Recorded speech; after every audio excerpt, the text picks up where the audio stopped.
Well, hello, and welcome to Opal City Confidential, a Starman podcast, episode 55, Krisis of the Crimson Kryptonite. A 4-part or 5-part, because there is part 2A, which is a big Starman story, so that's why we're covering it, even though it is a Superman story. But Superman and Starman friends, we're going to cover this. It's also the last issue written by Roger Stern, and it is actually Starman 28 is the focus of this. I'm going to kind of quickly go over parts 1 and 2, then I'm going to talk about part 2A, the Starman part, and a little more in 3 and 4 that he's in. But I'm not going to take too long to cover all 5 of these. I'm just doing it because it's the end of Stern. And I hadn't read this crossover in a while, and I'm glad I did. So let's start with Chapter 1, which is in Superman Volume 2, number 49. This comic was cover dated November 1990. Again, it is the Krisis on Crimson of the Crimson Kryptonite Part 1. The cover is a great cover by Jerry Ordway. It shows Lex Luthor punching Superman in the face with a brick of red kryptonite. This chapter is written by Jerry Ordway, woohoo, penciled by Jerry Ori, yoo-hoo, inks Dennis Janke, colors Glenn Whitmore, letterer John Costanza, editor Mike Carlin, and Jonathan Peterson. The synopsis for this issue in the DC fandom is: Perry and Alice White visit their son's grave, with Lex Luthor arriving just as they leave. When he's finally alone, he reflects on how Jerry would have been the heir to his empire if he forced his role as the biological father. Now, he has no heirs to receive his empire after the cancer caused by the kryptonite ring takes his life. Suddenly, a rock of crimson kryptonite drops on his head. This rock starts talking with him and reveals itself as Mr. Mxyztpik. Mxy offers him to team up with him and use a crimson kryptonite against Superman. With the imp gone and the kryptonite back to its normal state, Lex takes the rock to his building. Meanwhile, Clark finds Pete Ross in the Daily Planet. Clark asks him if he knows anything about Lana after she sold the farm and left Smallville. But Pete responds that she doesn't want Clark to know her whereabouts. Pete then asks Clark if it's okay for him to date Lana, and Clark responds that she's special and wishes them luck. While they speak, Lois receives a phone call and leaves the building. Clark tries to locate her with his super senses, but his attention is drawn to Barrage assaulting a store. Superman arrives at the scene and stops the armed criminal, but as he takes the Barrage to Stryker's Island Penitentiary, Lex Luthor uses the Crimson Kryptonite to shut Superman's powers off, and the Man of Steel and the criminal fall into the Metropolis River, and a police boat fishes Barrage out. But Lex uses the rock again to bring Superman to him.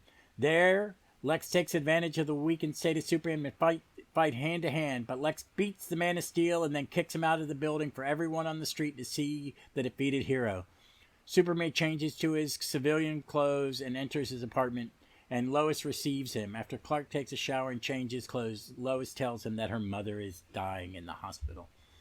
I'm going to go over these kind of quickly. I love this issue. It's great. One, it's Jerry Ordway art and writing. Jerry Ordway's Superman. This is an era Superman I really, really love. I'm a huge fan of the post-crisis Superman. I love the Byrne stuff, but I think the book really finds its groove when it's jumping between these books. And eventually the Diamond era, it will pop up. And it's coming out it's when you could read them in order. You could read the individual book. It was Diamond, and you would see, and it's beginning at the year, the first issue in January would be 1, and the last one 52, because it would be every issue plus a quarter. They made sure there was a Superman comic every week, and if you read, you could read any single book, or you could read them all. If you read them in order, it was better. I read them religiously. It was such a good run, and Jerry Ordway on Superman is well worth it. The action's great. Lex looks great. Mixie as the Stone looks great. There are just some amazing stuff. I forgot about the plot line about Jerry White Lex being their father. There's a lot more kind of the Marvel kind of soap opera in this, which I liked. I found this Luthor more interesting in a lot of ways than Mad Scientist one. And I think it's why he stayed the evil businessman, because it works better. It was good to see Perry. It's just really a good story, and there's a lot of action, a lot of payoff. These are available on the app. It's one of the few bits of this era that's been in trade, and that trade is pretty hard to find. I looked for it, and it was like, you know what? They're going to start putting this out in our. If they're going to do the Diamond era, they're going to do this to fill gaps in Superman Omni. So I'll be a happy camper. As I've been saying, as I'm building my retirement reading list, and it will have this era of Superman in it. Okay, they're just spot on. So let's go to the next issue, which is in Adventures of Superman 472. This is the old Superman book, which when they created the new Superman book, when Byrne took over, they just renamed the original Superman The Adventures of Superman, like the TV show, and I've always liked that. This comic was cover dated November 1990. It's, as I said, Adventure Comics Volume 1, 472. Dick Giordano, executive editor, cover artist Dan Jurgens, writer Dan Jurgens, penciler Dan Jurgens, inker at Art Thurbert. Oh, what a great inker.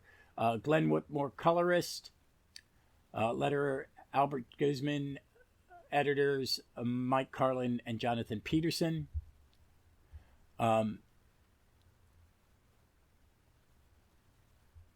And here's the synopsis for this arc. After losing his powers, Superman asks Emil Hamilton for help. Unable to find any explanation for his lack of superpowers, Hamilton gives Superman a force field belt and a fabric weight bulletproof vest to help him fight Mammoth.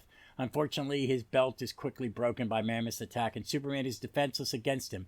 But he doesn't let him notice his vulnerability, and displaying his fearlessness, the former Man of Steel convinces Mammoth to give up and turn himself over to the Metropolis Special Crime Unit. After the fight, Superman in his apartment admits he needs help. He calls Star Labs in Phoenix and asks for Will Payton, Starman, for assistance. Again, this was a really good issue too. I was neat to see Mammoth in this, and him be the big bad or the little bad that Superman fights while he's powerless. Again, they moved some of the Lucy Lane and Lois Lane plot on, and Sam Lane. We see, her dad. We get to see Maggie Sore, the head of the Metropolis Special Crimes Unit, character I really loved. Kitty Faulkner, Karen Faulkner, Rampage is in it, and she's become a great secondary character. Just a wonderful, wonderful, simple story. I mean, it works perfectly. Just getting to the next thing and doing a serialized comic where I could have read this and you would have catch up. But how the creative teams are just in sync. It works so well from issue to issue. Now we're going to jump to Stern and Starman 28, which is the main text, and we're going to talk a little bit more about this. This comic was published on November 1990, cover date November 1990. It has a great Dave Hoover. I think it is a great Dave Hoover cover. It reminds me very much of Rick Buckler. And I mean that as a huge compliment. It is Superman on his knees trying to absorb energy from Starman with Emil Hamilton yelling no. Dick Giordano is executive editor. Writer on this, Roger Stern. Penciler, Dave Hoover. Inker, Scott Hanna. Colorist, Tom McCraw. Letters, Bob Pinahay. Editor, Katie Mann. Synopsis for this issue. Which is Krisis of the Crimson Kryptonite Part 2A, The End of a Legend. Starman arrives in Metropolis, responding to Superman's call for help. He meets Emil Hamilton at the lab. Shortly after, Superman arrives and breaks the news that he is now an ordinary powerless human, that the reason he called for help to restore his powers. With the help of Hamilton's machine, Starman attempts to recharge Superman with his solar energy. But the experiment is unsuccessful, and Hamilton stops before Superman could get injured by the intense heat. Superman feels like giving up his superhero career, but Hamilton offers an alternative, showing him a bodysuit he developed. Superman likes the idea of using it to confront Luthor, but Starman suggests saying it wouldn't fool him. So to prevent word of Superman's weakness to propagate, Starman uses alteration powers and imitates Superman's features and poses at him to visit Luthor and take the Crimson Kryptonite from him. Hamilton examines the kryptonite to find out no traces of its radiation on it, returning their investigation to square one. Determined to keep being Superman in spite of his powerlessness, the former Man of Steel asks Hamilton to give him the body armor. Let me lean over here and get my copy of this comic. I read it on the app, but I also own this comic. because I had to read the other 4 on the app. Get the app, folks. It's worth the money. It is. Even if you don't get the Ultra, you'll eventually... There's such a good library in it. There's so much stuff you can read. I want to say this. I miss Tom Lyle, but I like Dave Hoover's art. I think Scott Hanna's inks are great on him. I'm enjoying what he's doing. It is, would it, pass in modern comic? I don't know. I just really like it. It's just solid workmanship, Rick Buckler kind of comics, and that's a good thing. But it starts with where Metropolis has tourists get in a cab, and he starts to say, "Oh my God, look up in the sky!" And the cabbies go, "Ha, spotted him, have you?" He's the biggest plus to life in Metropolis. He's done more for this city than anybody. Lex Luthor included. I've lived here all my life. I still get it through whenever I see, hey, wait, that ain't him. Who blazes that guy? And then we cut to the splash and title page. Starman created by Roger Stern and Tom Lyle. I like to see that. I like to see that they're the creators. I hadn't noticed if that was there or they were doing it just as I'll have to go back. And this is a great Starman. So we get to see him flying over Metropolis. He gets to the lab. He meets Emil. He gets a little background, and then Superman shows up, and they're buddies. I like that. They've been buddies, man. We're on page 8, and they were it's like This is Starman has become a big part. The more I'm reading, it's like he could have been more. He could have been a Justice Leaguer, man. He should have, I think this book was good enough as a solo book with Stern writing it that this character should have been spread out a little bit to get a little more coverage. I just think he's well worth it. But we get a 1-page flashback on page 6 of everything that happened so far. So if you're just reading Starman, you could understand this. And there's a little more explanation of how powers work, and which I don't mind. A little gabbing. It's okay. And they remember their other one. We get a little cutaway to Carol, who's her and Juanita talk about their business, and then Will's sister pops up, and they start talking, and they're talking about their brother, a little bit of soap opera. And it seems like Mr. John Whitco, who has some superphones and can see Carol, is trying to hire her. He will become a bad guy, maybe? I don't know. Then Emil puts Superman and Starman in this machine. It's a nice 2-page, and it's only 6 panels. Superman getting super irradiated. Superman in a Speedo with a red Speedo with the yellow belt. So, okay. And this is where the armor comes out. And this is a good design. It's from when he was out in space. And then we get to see Starman disguised as Superman. And you can tell it's him because he didn't have any eyeballs. Because Starman doesn't have pupils. And he can say he makes them blue so that, Emil goes, hey, wait a minute, it's frightening. You have no pupil, you have no eye color. And he changes it. And then he changes his face so he looks like Starman. And then in Superman's costume, and then he puts Emil's head on, which is kind of funny. And then Starman fakes, goes over, steals the red kryptonite, and we find out that it's nothing. But then we find out that Thaddeus Kilgrave, a bad guy, a villain of Superman's, has some other plans. So this will be continued in Action 659. I really like this. I have not read, folks, I'm reading this version of Starman for the first time.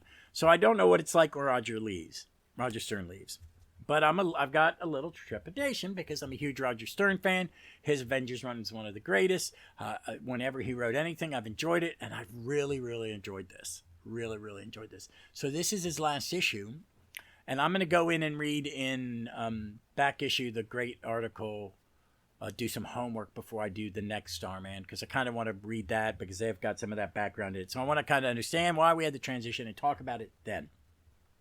I just want to say maybe this isn't the best last issue for Roger to do, but he goes on to write some Superman, and he's really good at it. So I really, really, really kind of forgive him. So let's go on to Action Comics.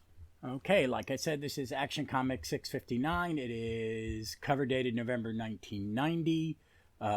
Executive editor Giordano, cover artist Kerry Gamil. Kerry Gamil is a great artist. He did a lot of Superman. He also did Power Man Iron Fist is where I knew him from, and it was amazing. And I really dig his art.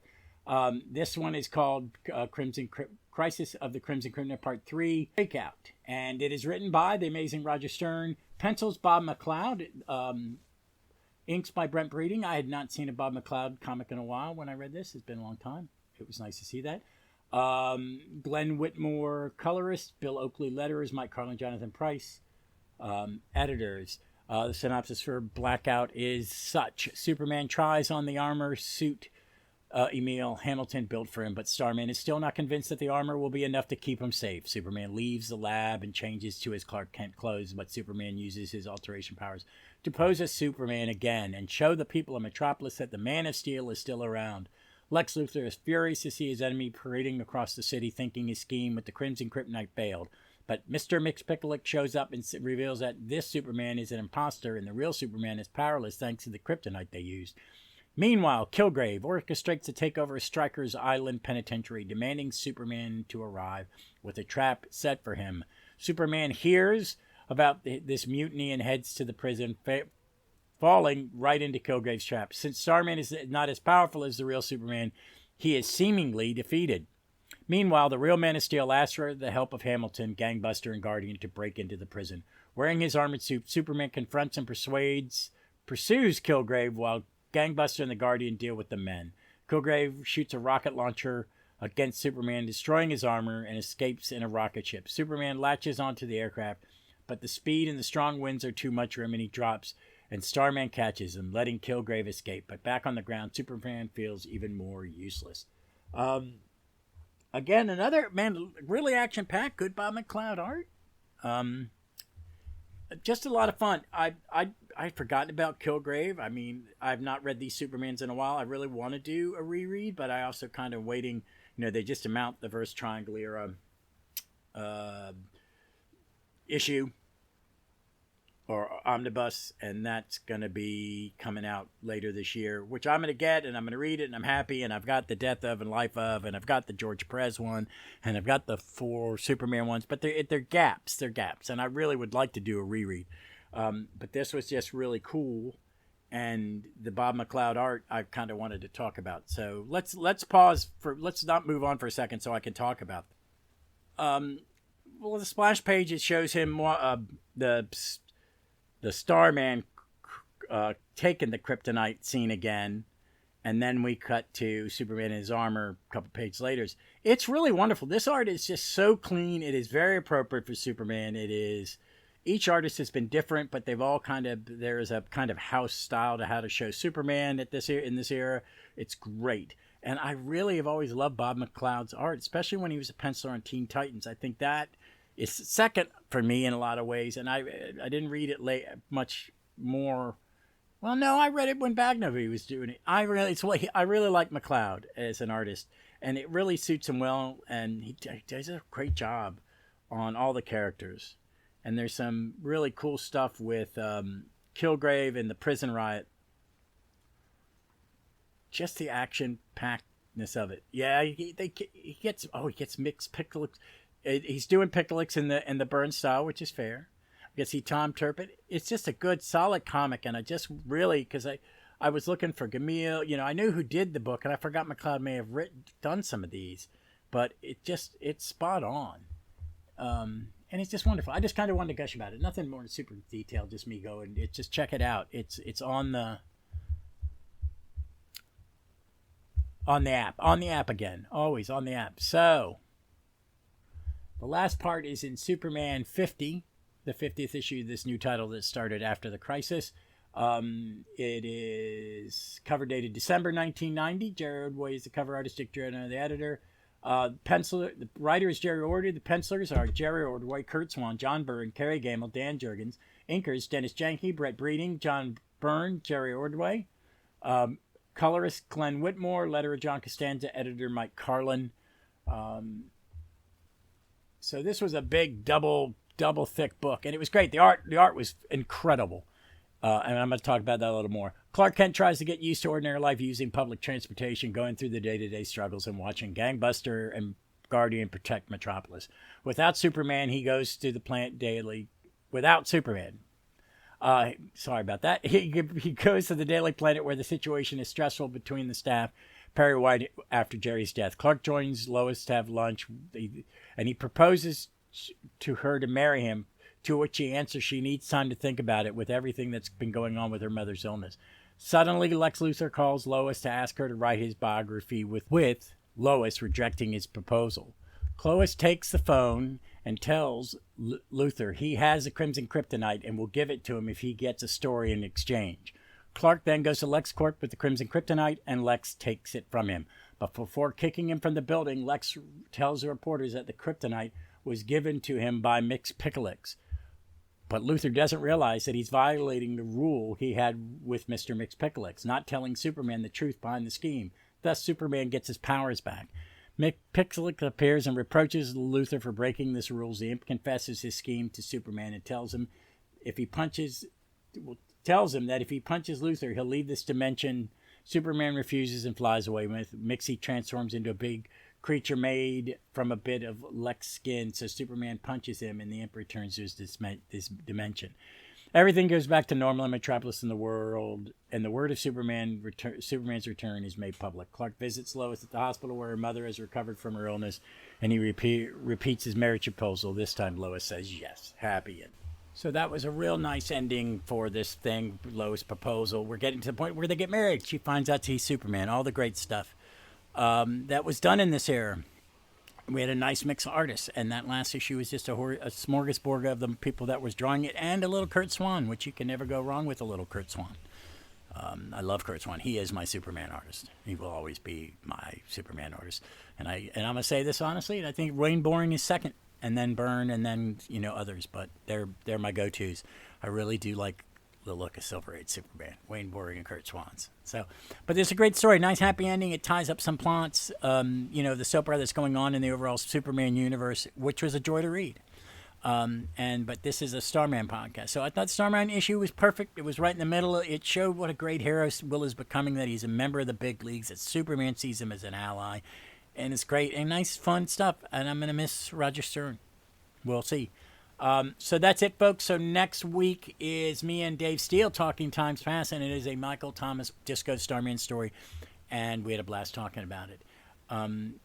But 2 days from today, because I'm dropping this the day I edit this, will be a new My Legion adventure where I cover the last 3 backup Legion stories before the title, but in 197 becomes Superboy and the Legion.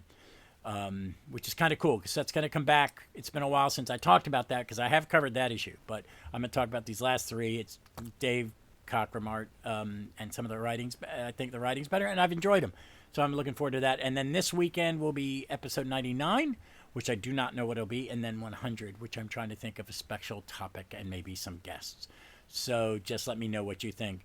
But thank you for listening. Thanks for being supportive. I know there'll be gaps when I'm working sometimes that I don't put episodes up. Starman is normally my primary. I'm on a staycation today, so I am recording, and I've already dropped 1 this week, so I'm going to drop 3 more just to do it and get ready for the next week. All right, folks, as always, stay safe, be smart, be kind to one another. God Almighty, be kind to one another, and read some comics. Read some Superman.